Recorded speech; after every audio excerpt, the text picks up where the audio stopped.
Hello survivors and welcome to another Walking Dead Road to Survival video. In this video we are going to be looking at the post about the Season 6 leagues changes, and we'll just get straight into it. It says, survivors, Season 6 of Road to Survival will be starting this coming Monday, July 8th at 2 AM PDT, and there will be a couple of changes. The stretch breaks will be moving from every Monday at 1 AM to 2 AM PDT to every Monday at 12 PM to 1 PM PDT. This time adjustment will begin at the conclusion of the Season 6 qualifier period. There'll be no demotion out of Solo League Platinum 1 or below, modified from Gold 5 or below in previous seasons. And then lastly it says the Season Store will be updated at the start of the Season 6, but it will be a few days before we have the new League Exclusive Ascendable available, so hold on to your Season tokens. Thanks, GR being the community manager for Road to Survival. So we'll break this down bit by bit. The first bit talking about the adjustment. I'm not really sure why they do this. There's obviously some reasoning behind this.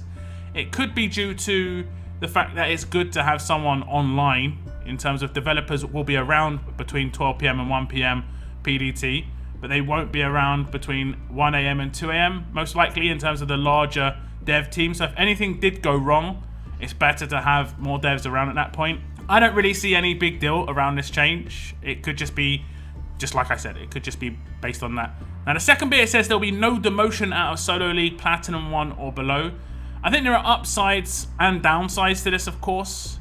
Now the upside is obvious. If you get into Platinum, you're safe. You're going to be getting those top store rewards at all times. If you have a week where you're very busy IRL, you can just take it easy in solo events and not worry about getting demoted into gold, where the rewards in gold compared to platinum, especially in the store, are just massive gap there. So once you get into platinum, you're safe. Before it used to be once you're in gold, you're safe basically. I think that was to stop you being able to create little mini regions and farm gold. You can still do that, it just takes a little bit more time, and you can't demote and then promote, demote and then promote, which is what a lot of people obviously we're trying to do.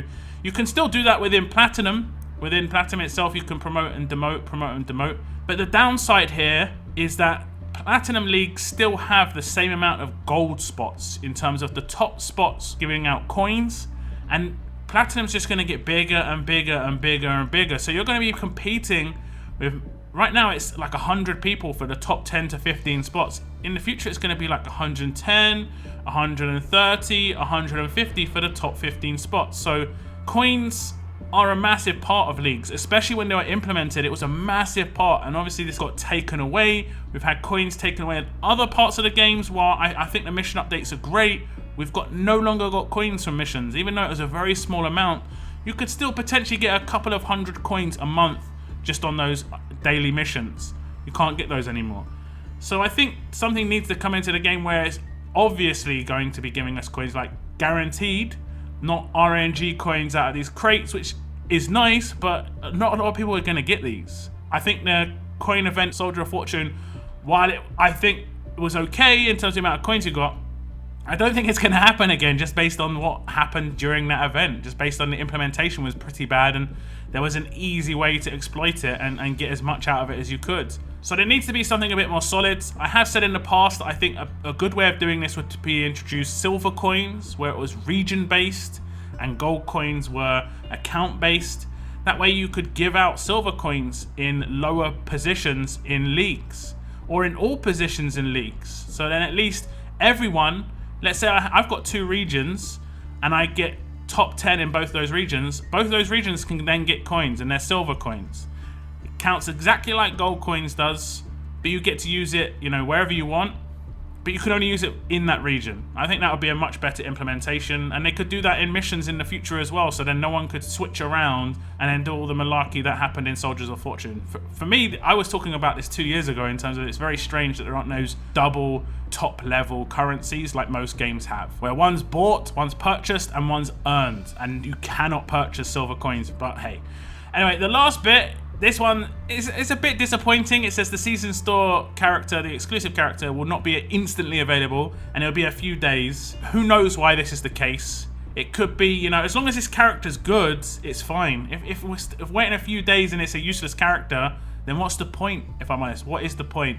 I said since Season 2 we desperately need interesting or game-changing characters, especially within specialist abilities. I think returning characters, maybe leader skills would be good, but exclusive characters should have new specialist abilities basically for the community, and those can be ones that haven't been released within free-to-play yet. You know, the lacerators. We had Firestarter. The first Firestarter was in Leagues, and that was Naya, and that was nice. You know, maybe not a game-changing character, but something that is nice.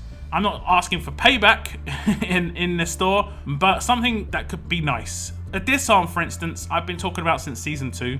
And while in Season 2 and beyond I was saying that Leagues is the best place to put it in a way it isn't. Because if you don't get it from this season's season store, if it is a disarm, you're not going to probably get another free-to-play disarm. In Scopely's mind, they're probably going to be like, we've given out one now free-to-play, you don't need another one. But the thing is that every player coming into the game will eventually need that free-to-play disarm. So it's better that it's somehow maybe a museum collection for like Roxy would probably be a better implementation of a free-to-play disarm. So it's more guaranteed. It doesn't even have to be a unique character. It can be like a returning Gen 1 disarm, like a Bruce, basically. That would be absolutely fine. But it is disappointing that we have to wait a couple of days, considering we get Ascendables every week, sometimes multiple Ascendables every week. This character needs to be good. It needs to have good stat balance as well. Generally, the free-to-play characters in Leagues have really poor stat balance, where stats are in places where they don't need to be. For instance, Nick has massive attack, doesn't need massive attack.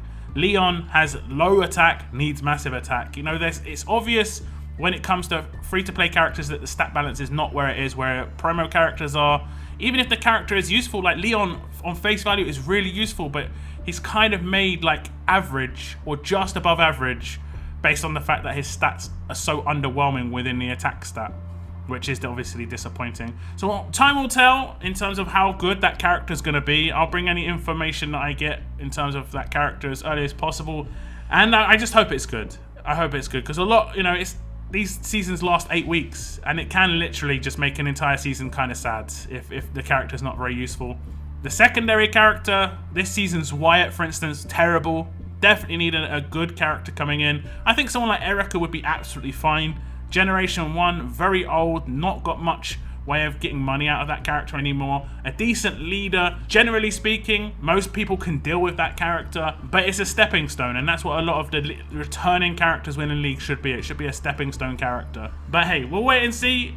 Do tell me what characters you want to see returning in Leagues, and what sort of unique character you want to see as the League exclusive Ascendable. But that's it in my video, guys. Thank you very much for tuning in, and as always, keep on surviving, guys. Keep on surviving.